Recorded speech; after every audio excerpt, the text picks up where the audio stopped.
In 2019, a sixth Final Destination movie was announced. That movie, Final Destination Bloodlines, is currently in post-production and will release next year, 25 years after the original Final Destination and 14 years after the last movie in the franchise. Production designer working on Final Destination Bloodlines said last year that they consider this one to be a reboot and a fresh new take on the concept. And this got me thinking, what even is a reboot? What is a sequel? How are both different from trilogies, from each other? And why does Hollywood keep making so many of these? And more importantly, why do audiences keep returning for them? As I talked about in the Warcraft film video, adaptations, sequels, prequels, remakes, on average are a safer bet than original films. As James Monaco writes in his book, How to Read a Film, if Hollywood isn't making sequels, it's doing remakes. A quick look at the 2024 box office so far shows us that, yeah, existing franchises are definitely a safe investment. Hollywood sequels have a much higher chance of returning the investment than original films. But this isn't really a new thing, and it's not completely a financial story. Sure, sequels are a safe bet, and let's not pretend that they aren't made with money in mind, but so are most movies. Before we get to film sequels, horror franchises, and the differences between sequel series and trilogies, we need to touch on why serialized stories are such a safe bet. Yes, they make money, but why? If we all collectively decided that, hey, I think sequel mania, sequelitis, or whatever, sequels are trash, they wouldn't be made. There's money here because there's an audience, but why? Why, despite critics and journalists, and sometimes the people involved, saying that the original art is diminished by a sequel, why do people still want to see sequels? The thing I don't like about sequels is that it completely diminishes the success or importance of the first movie. Halloween, what I now have to call Halloween 1, was a great movie. Halloween 2, Halloween 3 and 4, forget it. So it's a shame that you have to diminish the one product that spawned all of these sequels. In the 1800s, yes, we do have to go this far back. I'll make it quick. Most people couldn't afford to buy novels. It was still possible for them to engage in literary work, however, because literary works would be published one chapter at a time in newspapers and magazines. These were a lot cheaper and way more affordable for the average person. When cinema made its debut in the late 1800s, the medium was used to show spectacle. Film stock was limited and expensive, so early film was short. It turned out to be perfect for serial stories. Serialization was a great way to get people back into the seats, especially in a time where people didn't have a cinema-going habit yet. Come back next week to see what happens next. My favorite thing in all the world was to go to the movies on Saturday afternoons for the chapter plays. Cliffhangers. I know that, Mr. Man! They also call them serials. I'm not stupid, you know. And the challenge to get people back into seats has only gotten bigger since 1895. There's media to consume everywhere. How do you make sure people go see your movie over another movie, or in more recent years over other media like video games and social media? Horror movies specifically are chosen to get sequels because they are easy to make, low budget, and can have massive worldwide appeal. I mean, comedy, for instance, is a genre that tries to make you laugh, but what is funny and isn't funny is a very cultural thing. Horror, on the other hand, is about life and death and specifically plays on your fear of death, and that's a very universal thing. In his book Save the Cat, a book about how to craft a successful Hollywood screenplay, Blake Snyder says that the monster in the house genre, as he calls it, is responsible for many hits and franchises because it taps into a primal human experience. Before we move on to the Final Destination franchise, what exactly is the difference between a series franchise, a threequel, and a trilogy? A conventional trilogy, like The Lord of the Rings, tells a completed story over the course of 3 films. The challenge for the creators is that the trilogy as a whole becomes a sort of meta film which has a beginning, middle, and end, while each installment also needs to have their own beginning, middle, and end. You probably wouldn't watch the second movie without first seeing the first movie of a trilogy because that would be like skipping the first third of a standalone movie. The individual movies have narrative arcs, but they also work together to form a larger story with a 3-part narrative arc. A trilogy is made to function as a whole, and in the case of The Lord of the Rings, produced back-to-back to reduce costs and maintain continuity. They are made as a unit with unity in mind. There are very few variations between the films because that would throw off the whole. We're trying to tell one story here. Contrast that with how most horror film franchises are made. Horror films aren't, in most cases at least, made with sequels in mind. Sequel talk pops off after the original work sees a lot of commercial success, especially if it's against a small budget. A sequel in this case also extends a story, but the goal is mainly to provide something new for the audience to enjoy in a known story world. You also, unless you deeply care about the lore, don't need to watch them in order. You could watch most slashers out of order without missing anything. So where a conventional predetermined trilogy like The Lord of the Rings or Back to the Future try to tell a single story with as few changes as possible, the story continues. Sequel franchise films need to change as much as they can while maintaining the factor that originally drew audiences in, which in the case of slasher horror is often the iconic killer or the elaborate ways victims die. New Line Cinema, originally an indie studio that started in the New Hollywood era of the 1960s and 1970s as a distribution company, is sometimes also called the house that Freddy built. Without the success of A Nightmare on Elm Street, which grossed $57 million against a $1.8 million budget, New Line probably wouldn't have existed today. Which is to say, if Freddy Krueger didn't terrorize those kids in their dreams in the 80s, there wouldn't be a Peter Jackson Lord of the Rings. Or at least not one made by New Line Cinema. This is how a lot of alternative history films like Yesterday are kind of impossible to make. All my troubles seem so far away. It's one of the greatest songs ever written. Well, it's not Coldplay. It's not Fix You. Like, what do you mean Coldplay and Radiohead would exist in a world where the Beatles never existed? The lesson New Line learned in the 80s was slasher franchises are cheap to make, they make a lot of money, and especially if you add in the 1980s love of merchandising. In 1987, around the time the third Nightmare film released, the best-selling Halloween costume of the year was Freddy Krueger. Slasher sequels were also produced back-to-back by other studios in the 80s. There were 4 Halloween and 7 Friday the 13th sequels before the end of the decade. Now the question is, was New Line Cinema setting out to make Final Destination a franchise like their success with Freddy Krueger in the 80s? Are you surprised how big the franchise became after that first movie? Yeah, it blows me away. I mean, when we did that movie, it was called Flight 180. There was no franchise in mind or anything like that, and it was just a one-off film. And look what happened. I mean, 20 years later, we've done 5. Yep.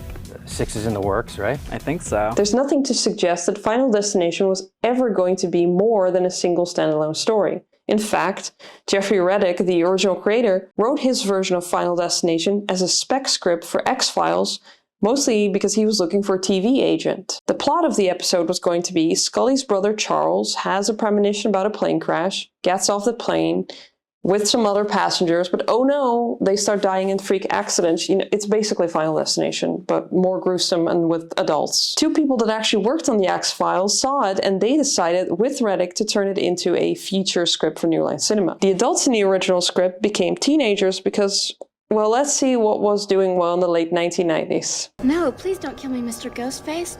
I want to be in the sequel. Final Destination tells the story of Alex Browning, a teenager leaving for Paris with the rest of his French class. After an elaborate premonition, he yells, "This plane is going to explode," and is escorted off the plane. With him are his 2 teachers, his best friend Todd, spelled like the German word for death. That's probably not important, right? This kid Billy, Terry and Carter, and this girl Clear Rivers. Only 1 teacher is allowed back on the plane, so Miss Luton tells her colleague to go back. Hope she won't feel guilty about that later, it's probably fine. It's fine.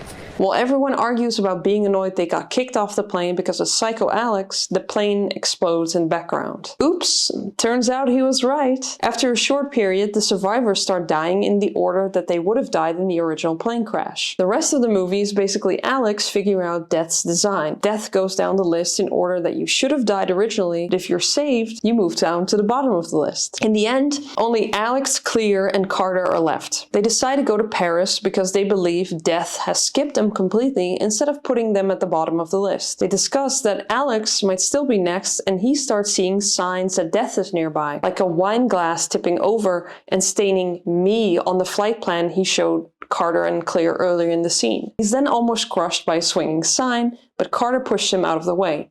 He, having just said he was the safest man alive, while Alex was still alive, says, I told you were next!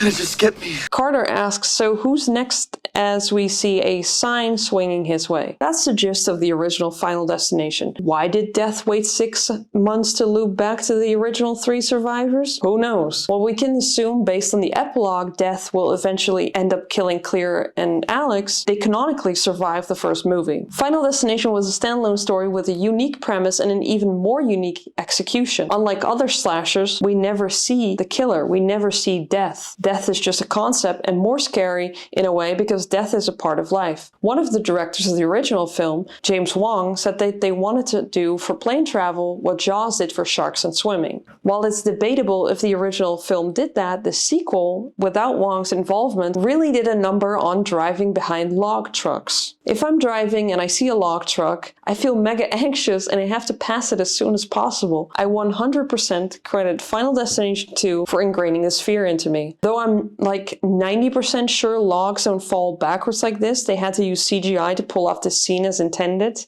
This isn't the only fear Final Destination created, by the way, but we'll circle back to that one later. Unlike trilogies that simply continue the story, how does Final Destination 2 differ from the original film? What do you think it is about this particular franchise that's really caught people? I mean, it's a horror movie, but it's a little bit more than that. I think it's asking that question, that you walk out of there and you're still wondering, is death manifesting itself in the tree or in the headlights of there, or, is it coming to get you? Final Destination 2 focuses on a group of college students going on spring break. On the drive over, Kimberly, luckily the person actually driving the car, gets a premonition of a massive, deathly highway pileup caused by logs falling off of a log truck. Kimberly parks her car on the on-ramp, blocking it for other cars behind her. Police officer, also in the traffic jam behind her, gets out of his car and goes to her and is like, "Get out of the car, what are you doing?" When a giant truck plows through her SUV, killing all her friends, the officer, Burke, is able to save Kimberly last minute and she survives. We then see one of the other people in the crash, this cool dude, die in a, let's say, fire escape related accident. This is where the sequel is already different from the original. Instead of going through the same plot beats with different actors, Death's design works differently in this movie, and because the first movie already spent a lot of time figuring out Death's design, we can significantly reduce that by having Officer Burke and later Kimberly do like 5 minutes of internet research. After this dude dies, Officer Burke researches the crash Flight 180, the plane crash from the first movie, and we learn that Alex died off screen somewhere between Carter's death in the epilogue 6 months ago and the events of Final Destination 2, which is set exactly 1 year after Flight 180's crash. When Kimberly sees news coverage of this guy's death as well, she also starts investigating and she finds out that Clear Rivers is still alive in an institution. Kimberly visits Clear and asks her for help. She gives her some more information about Death's design, how the premonition works, and what to watch out for, the warning signs. Together they figure out that instead of killing people in order of the original death, Death is working backwards this time. That's why Kimberly's friends die first, and then this dude. Kimberly, because she was saved by Officer Burke, moved down to the bottom of the list, just below Burke, who died first in the original premonition, and he dies because a log that falls off the log truck hits him in the face. So, yeah. From the internet research, we also learned that Alex stayed inside for 3 months and literally died the second he stepped out of the house. This is a major reason why Clear, who actually also witnessed his death and the only survivor now of the original movie, doesn't want to help Kimberly. She wants to stay in the institution where she's safe. Of course, she later changes her mind and joins Kimberly and Officer Burke in finding ways to cheat Death once again. Clear introduces them to the coroner, played by Tony Todd, the only character to exist in more than 2 Final Destination films. In the original film, he told Clear and Alex Death has a design, but didn't tell them much more beyond that. In this one, he tells them that the way to defeat Death is through new life. When Kimberly has a premonition of somebody drowning in a white van, Officer Burke remembers a pregnant lady in a white van in the on-ramp traffic jam that Kimberly caused. I love this movie, but it's so funny that all the realizations that these characters have come at the perfect and/or worst moment in time. After this discovery, half of the characters die before Burke, Kimberly, and Clear find the pregnant lady. The pregnant lady gives birth to a healthy baby in the hospital, and the movie briefly acts like everything's fine, another Final Destination and arguably horror classic. The characters celebrate, "Woo, we escaped death, we had defeated him," except Kimberly remembers that That lady wasn't even in the crash. Like, seriously, this is what I mean about characters having memories and realizations at the worst possible time. The pregnant woman wasn't supposed to die in the crash originally, so her baby changes nothing.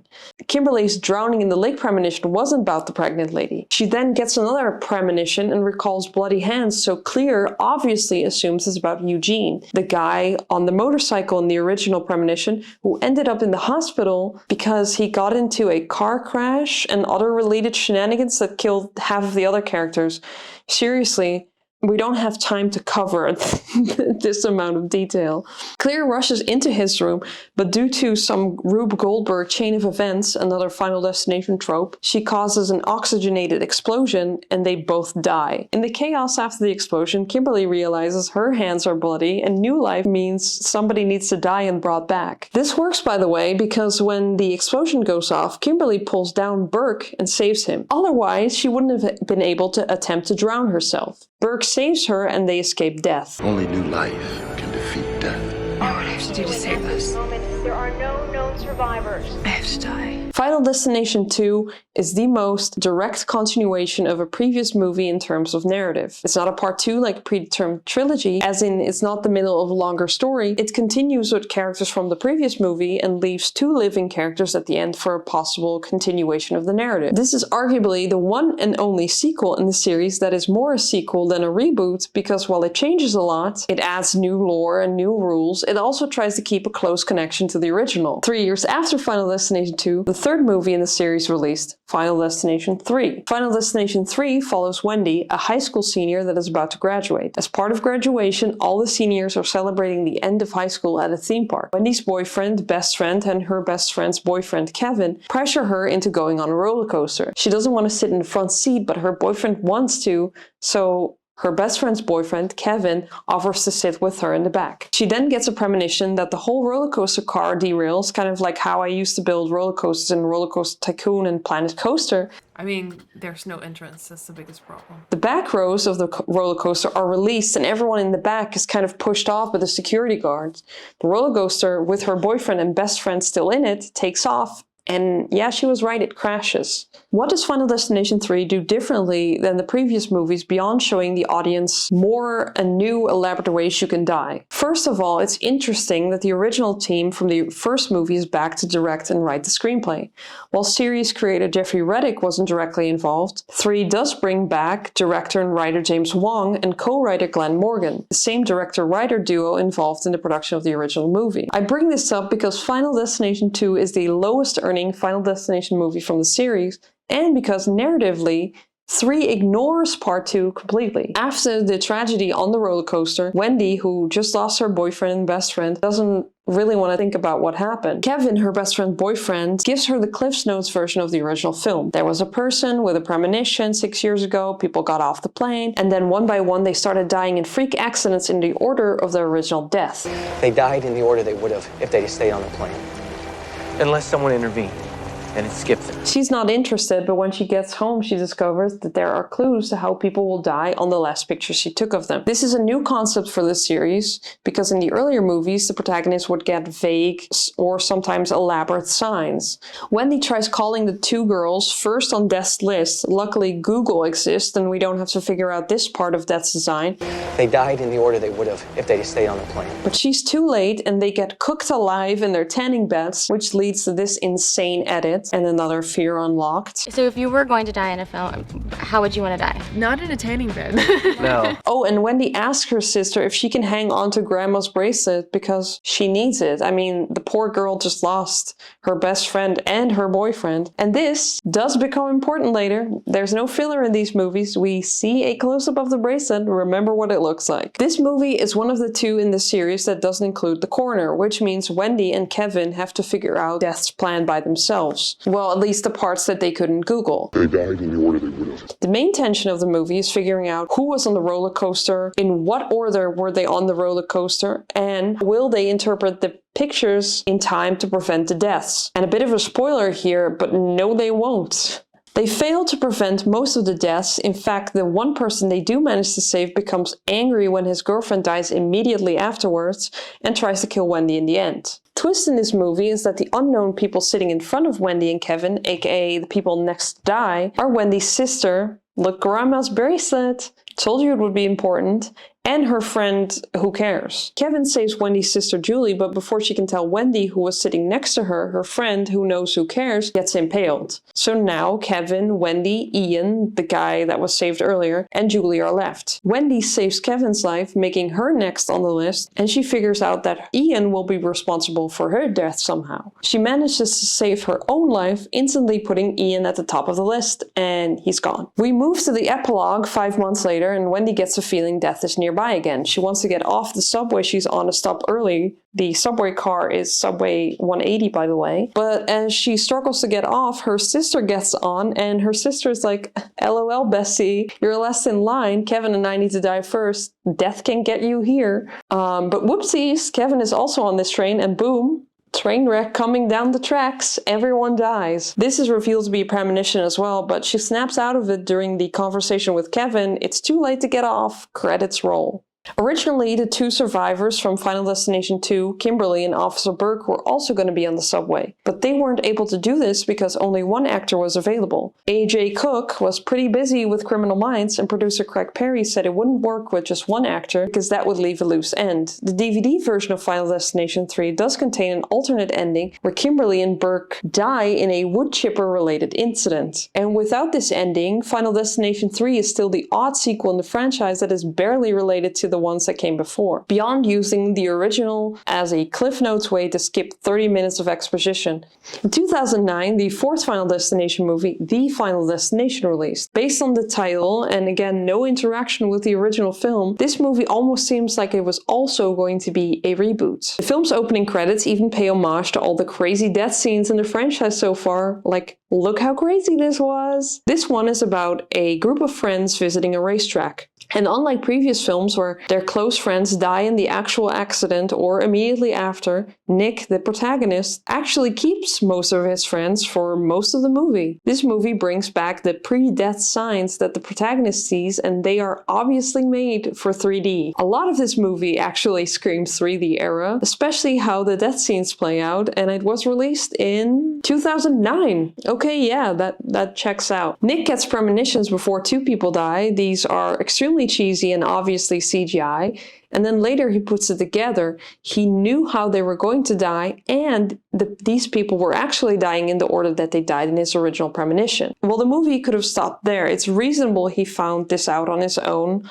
off screen, because we've seen 3 of these movies before, so we can forgive it. But Nick and his girlfriend, Butcher's wife from The Boys, explain they stayed up all night Googling if this happened before and found multiple disasters where survivors died in the precise order they were supposed to die in the original. So how does this one differ for established audiences? Well, beyond Nick keeping his friends longer and multiple people dying before they can even try to intervene, Nick and his girlfriend find the security guard, George, from the racetrack, and they try figuring out who dies when, and they manage to save one of their friends while the other one dies. Nick knocks over a cup of coffee and sees the words, "Through action they were saved, stay dry." Nick and his girlfriend rush over to security guard George's house, where they find him trying to kill himself. It doesn't work, however. They take it as a sign, however, that death has been defeated. Happy days, grab some champagne.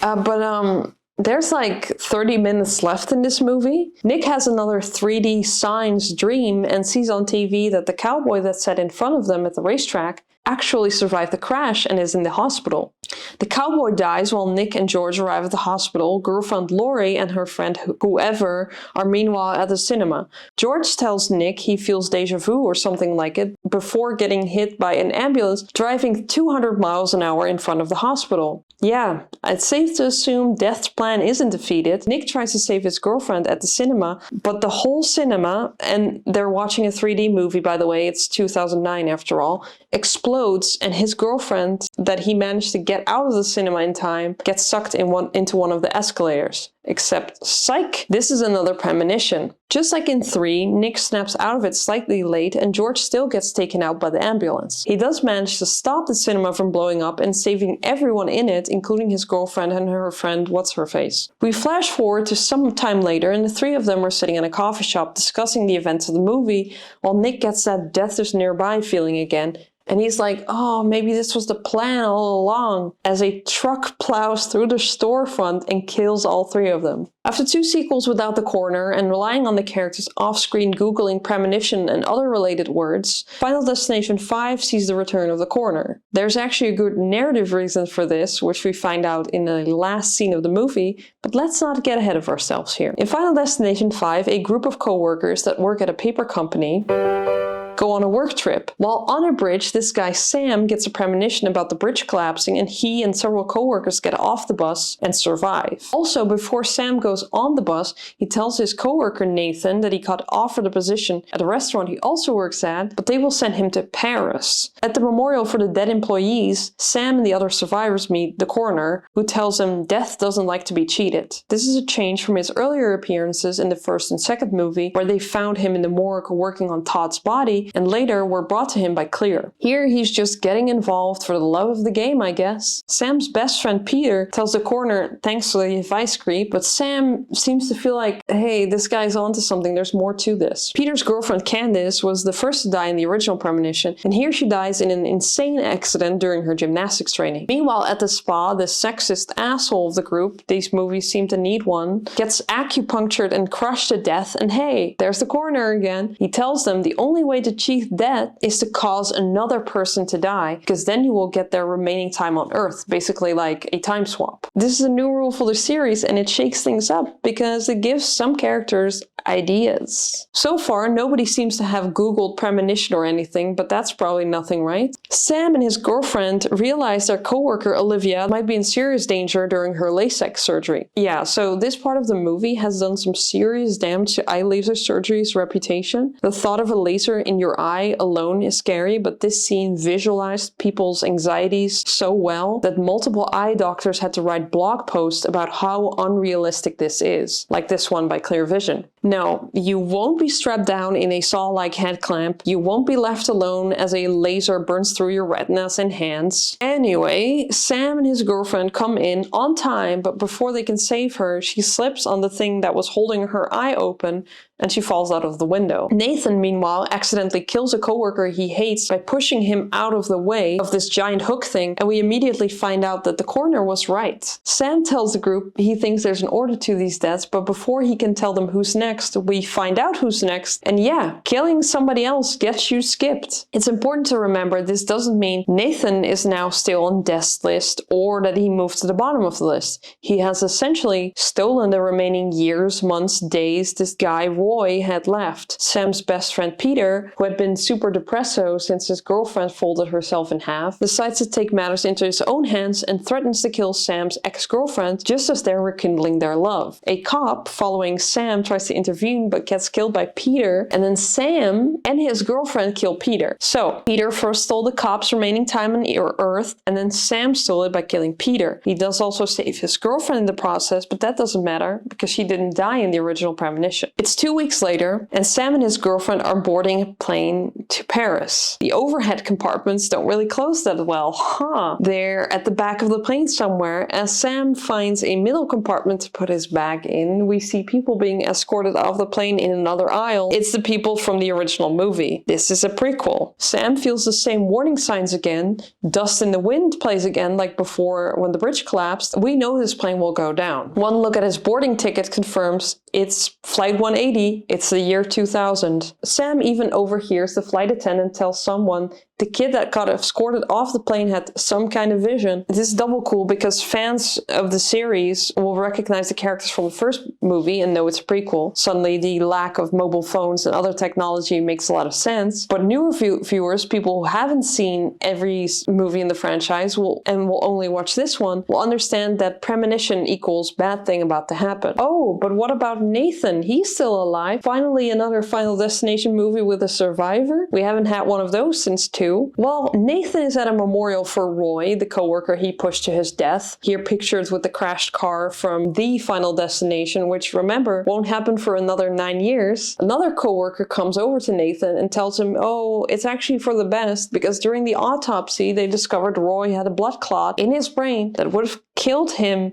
any day now. In the background, we hear Dust in the Wind as Nathan repeats any day, and he gets crushed by Flight 180's landing gear. The end. The credits then count down from 5 to 1, and a compilation of some of the series' deaths plays with added effects. The compilation ends with the coroner walking away and saying, You all just be careful now. A real send-off for the series. Or is it? As I said in the intro, a new Final Destination movie is in the works. It is referred to by people working on it as a new take for the series, a reboot. What does that even mean? Most Final Destination movies share little with each other beyond the basic premise. Person gets premonition, survives disaster with a group of people, but then they die one by one, usually in order of their intended deaths. There's very little carryover between the sequels, which means they work well for both new and old audiences because they change enough for people to be able to jump in at any time and watch a low-stakes, sometimes ridiculous slasher horror. Why would you tell people who don't like horror films to come out and see the movie? It's so entertaining. To me, it's just entertainment in its own right. You know, it's a completely sort of stands on its own. But they also have some references to earlier movies for eagle-eyed viewers and fans. So what is the difference between a reboot and a sequel? Does that even matter for a franchise? Well, generally, a reboot means a clean break from what came before, a restart for the franchise, back to one. The difference between that and a sequel is murky because a sequel, at least in the definition we've been talking about, it continues the story world of the movie before. A successful sequel is very different from the original or the previous film in the series to keep things fresh. A sequel needs to raise the stakes somehow, a new character arc for the main character, or new characters in a familiar world with a familiar premise. In short, something needs to change. This is different from a conventional trilogy which continues the story and is basically a chapter, a part of a whole. But how is a sequel different from a reboot, especially in the Final Destination world, which already has very little overlap film to film? Final Destination Bloodlines, the 6th movie in the series, will see the return of the coroner character. He was in the original movie, Final Destination 2, and Final Destination 5. This makes sense because 2 immediately followed the original with the events of the movie taking place 6 months after Carter's death in Paris, and it brought back Clear Rivers. Final Destination 5 is canonically a prequel. What does that make Final Destination 3 and The Final Destination, 2 movies that don't show any recurring characters from other movies and only are a part of the series because they have the same basic plot and are called the same? Are they not reboots more than Final Destination Bloodlines? The word reboot is only used here to make sure audiences know that this is basically another Final Destination movie, but it's not like those shoddy sequels from the mid-2000s and early 2010s. During my research, I read an article that said that Final Destination was finally getting a reboot after 4 terrible sequels. And this reminded me of Jamie Lee Curtis in 1985 saying the Halloween sequels diminished the original, as in the existence of the sequels and what they added to the world of the story watered down the original in a way. In popular culture, sequels are looked down upon as cheap recreations of the original,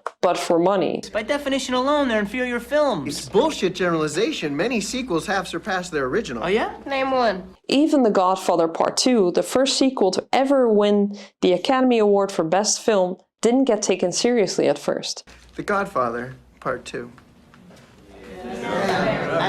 A sequel isn't inherently less artistic because it's a sequel. People tend to place more worth on the original film. That is the artwork that's made just because. The sequels are made for money. And anxiety about every other film being a sequel soon has been around since at least the mid-1970s. This kind of thinking is common among critics, journalists, and even horror scholars. Paul Wells, the author of the horror genre, called sequelization of horror McDonaldization of the genre. According to Mark McKenna and William Proctor in their book Horror Franchise Cinema, it has been a common trope in film criticism since the 1970s To consider the original horror film as art made by an auteur, but the sequel as some disgusting commercial product, creatively impoverished, imaginatively bankrupt, and shamelessly corporate. This argument is part of the made-for-profit bad, made-for-the-love-of-the-game good discourse. Good, authentic horror is low-budget, gritty, and raw, like the Texas Chainsaw Massacre, while bad horror is commercial, it's polished, and has a budget, like The Omen or all of these made-for-money sequels. But according to McCann and Proctor, low-budget, gritty movies were using the gore, extreme violence, and public outrage as a marketing technique to draw people to their films. The critical voices trying to censor the movie became part of the movie's selling point, which is to say that even low-budget horror isn't 100% made just because. Low-budget movies like The Blair Witch Project, which was made for $35,000, still want to make some of that money back. And very recently, we've seen that viral marketing and outrage can do wonders at the box office. Terrifier 3 has smashed records for unrated and NC-17 movies, and the viral marketing I discussed in my last video, Longlegs, is sitting at 33rd place on the 2024 box office. This is the part of the video where I reveal, surprise, this video is actually a sequel to the Longlegs video. In that video, I talked about how expectations change our relationship to the media we consume, and how not knowing what is coming or getting the wrong impression might lead